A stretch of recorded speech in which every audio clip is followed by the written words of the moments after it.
هەفتەی داهاتوو پەرلەمانی کوردستان بۆ هەڵبژاردننی سەرۆکی هەرێم کۆ دەبێتەوە. بەرنامەی کارمان وەرزیگرێدانی یەکەم باژێرەی ڕێکارە یاسایەکان ڕۆژی یەکشەممان 19 ئەم مانگە دەستەی سەرۆکایەتی پەرلەمان ناوی کاندیدەکان بۆ سەرۆکی هەرێم ڕادەگەێنێت.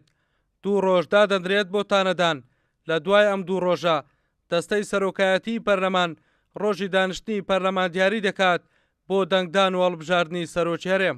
دوای ڕێکارە یاساییەکان ئەگەر ئامادەکاریەکانی هاتنی وەفد و ئەوانەش کاتێکە گونجابوو لە زووترین کاتدا کۆبنەوەی پەرلەمان ئەنجام دەدرێت و سەرۆکی هەرێمی کوردستان هەڵدەبژێردرێت.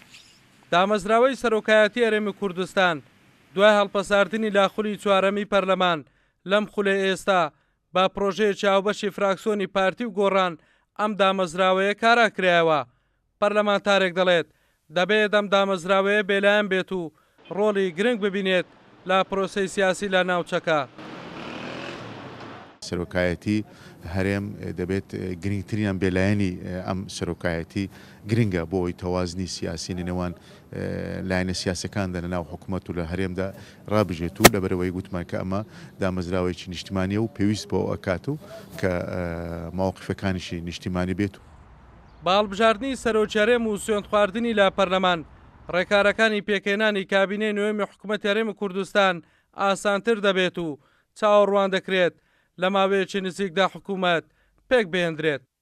هەڵگورد ئەحمەد کورسان نیوز هەولێر.